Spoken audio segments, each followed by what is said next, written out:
This is the best gluten-free carrot cake you'll ever make. It's perfectly moist, soft and tender, packed with flavor, and it's incredibly easy to make. It's basically a one-bowl recipe, and it's 100% fail-proof. It's topped with cream cheese frosting that uses a heavy double cream instead of butter, which gives it a much lighter and fluffier texture.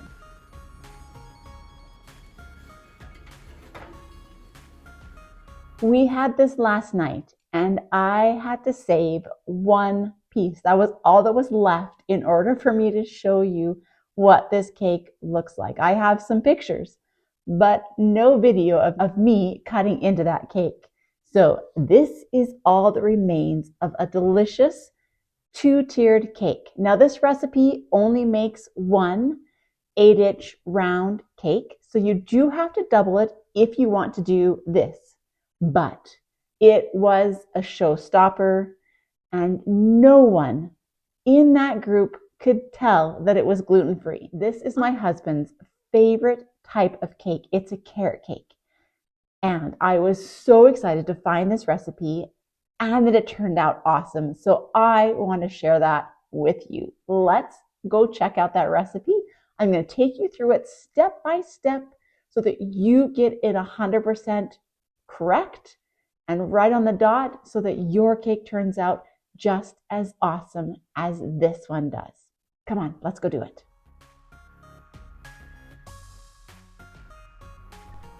First, begin with preheating your oven to 350 degrees Fahrenheit.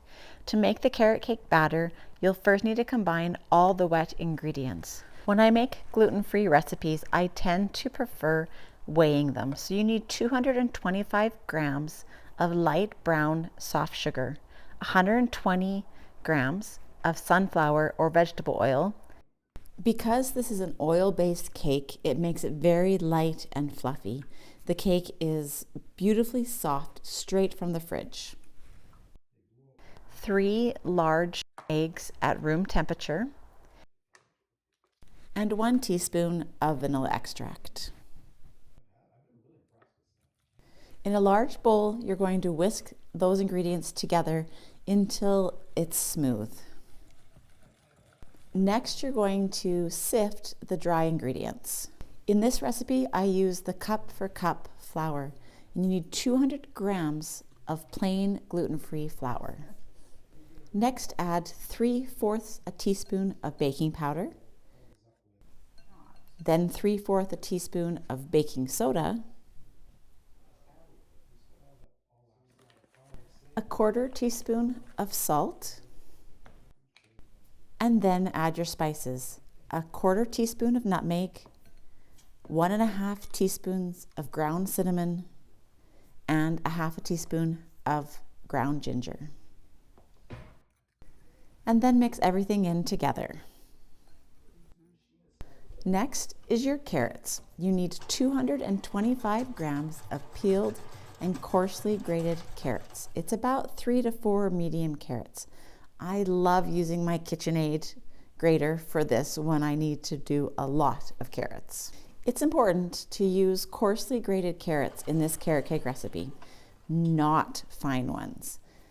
They release too much moisture during baking, and so you sometimes get a carrot cake that's too dense and too moist.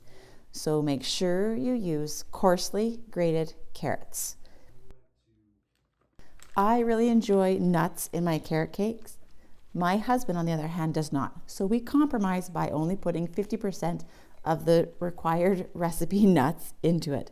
And I would much prefer to use pecans over walnuts. So you roughly chop the pecans. And if you want to, you can omit it, but I personally love a bit of crunch in my carrot cake. And 50% was a good compromise between the two of us. Now you're going to combine your dry ingredients to the wet ingredients.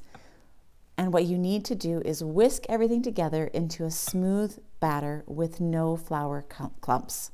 That is the key, is to whisk it and make sure there are no clumps in these two things being combined.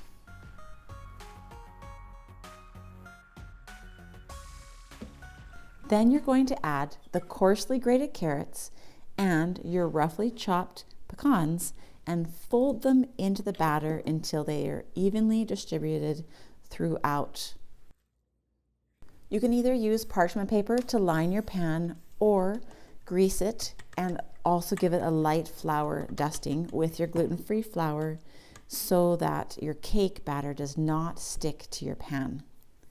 And then you're going to transfer the batter into your baking tin and smooth it out on top. Bake at 350 degrees Fahrenheit for about 35 minutes or until it's well risen, golden brown on top, and an inserted toothpick cake tester comes out clean. If the cake starts browning too quickly, cover that with a sheet of aluminum foil, shiny side up, and continue baking until it's done. I did 2 times the recipe, so what you just watched me do, I did that 2 times, and then I put both cake pans in at the same time. The cream cheese frosting uses 170 grams, 3/4 cup of cream cheese, cold from the fridge. You're going to want to whisk the cream cheese until it's smooth and looser in texture. Then 175 grams or 3/4 cup of heavy cream, cold from the fridge. 180 or 2/3 cup powdered icing sugar sifted. And you can adjust the amount if you want the frosting to be more or less sweet. And 1 teaspoon of vanilla extract. If you've been watching the video, you'll notice that the amounts that I'm telling you are not the same that I'm showing you. And that is because I chose to 3 times the recipe for the cream cheese icing, which I will tell you right up front was a mistake. It didn't need that much icing, and I think because I did too much of it is why the icing did not turn out the way that it should have. Also, after talking to my mom, who is an expert baker, she said that she would have put 3 cups of icing sugar rather than what the recipe calls for, and that would probably help the icing to turn out because it was too runny, I couldn't get it thick, and it was a constant challenge. Allow your cake to cool in the baking tin for 10 to 15 minutes and then transfer it out of the tin onto a wire rack to cool completely. Also, I put mine in the freezer, so I made sure that it was really cold before I started icing it. But as I put on the cream cheese frosting, I knew that it was too thin and runny. You know when you're doing it, it just isn't great. So I went back and put more icing sugar in to try to make it thicker, and still I think I'd overbeaten it. We'll talk more about this more, and I think we need to discuss, because you can learn from my mistake so that your carrot cake cream cheese frosting turns out perfect when you bake this cake, because it is well worth doing this recipe. If you're a baker, sometimes you have fails, and so I'm going to speed this up because I know that the keyboard warriors are going to give me a lecture on the consistency of my cream cheese frosting. I knew it was wrong, but I had to serve the cake that night, and so I went forward. The frosting caused a little bit of problems. I think I just beated it too much and I heated it up, so it didn't thicken like it should have. Also, I thought that I was going to need 3 times the icing sugar because I was doing a layered cake. Nope. I have so much leftover icing, that I'm trying to freeze some. I'm going to take some to my mom so she can use them on her cinnamon buns that are not gluten-free. And I'm going to save some so that we have some when I make my gluten-free cinnamon buns. Anywho, this is wonderful. Don't 3 times the recipe. Learn from my mistake. You probably could get away with one recipe of icing, but I'm going to show the change that I made to the original icing recipe. You need to add way more icing sugar. I actually think that in the original recipe, the amount is written down wrong. It's more of a spreadable, like a pourable icing, like the brownie recipe I just posted last week. But this one, you need it to have some substance. It needs to have some thickness on it, like on this side, so that it can stick to the side of the cake. Whereas what the original recipe was that thin layer of icing there. And you just can't have it that thin and runny.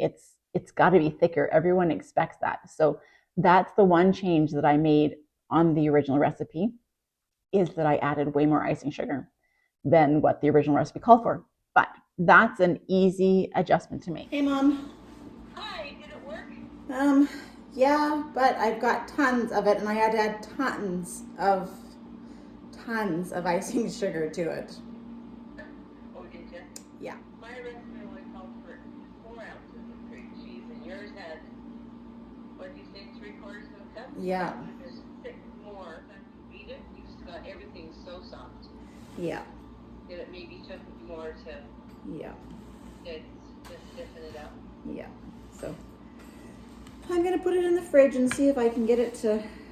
Yeah. So after putting the cake in the fridge and the icing in the fridge, it thickened up. Like, that is a good thick icing on the side. And you can see that by looking inside. I'm the only gluten-freer. And so I have to admit, I made it so that I could enjoy it too. Nobody else really cared. But the best compliment that I can ever get is, I had no idea that this was even gluten-free. It doesn't taste like it at all. I don't even get to eat this last piece of cake because I'm going to save it for my mom. She loves carrot cake, and we're going down there this weekend. So I'm going to pack up this slice of carrot cake and take it to her for her birthday. You know what? She said that that would be the best birthday present ever. I'm going to take a quick bite so that you can see just how awesome this is. And hopefully she can tell that I've taken a bite of her cake.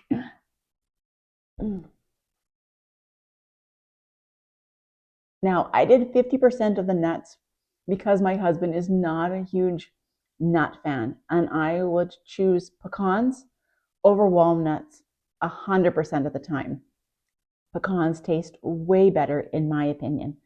But to compromise on the taste, we did 50% of nuts than the recipe originally called for. But to me, there's still enough nuts in there. Oh, I've got to have a little more bite. Okay, do you think she'll notice? It's so good. This is even 3 days later, and it still tastes as great as it did on the first day. So I made this on the Friday. I made the cake on the Friday. I needed to double the recipe, like I said. Then I made the frosting on the Saturday. Thanks for listening to my rambling. If you enjoyed this video, don't forget to give it a thumbs up. That helps the YouTube algorithm know that this is a video that other people are enjoying, and it helps push it out to a greater crowd. I'm trying to grow my channel. That is one of my goals that I have. If you really want to know how many people I want to get this year, what my goal is, because I'm a ways away from it. I was trying to reach 14,000 subscribers in the year 2024. I'm not sure I'm going to reach it, because here's a little secret between you and me. If you hit that subscribe button, that helps me to grow. It's totally up to you. You are the one that helps me to get better video content out there, and to share that. So share this video, click subscribe. There's a little button that you're going to click on, and that's all you have to do. And now you're subscribed to my channel. And next week, when my next video comes out, you'll get notified because you're subscribed to my channel. It's that easy. And I would love you forever if you did that. So with that, have a great week, and I will see you next week with some other fun content. See you later for now.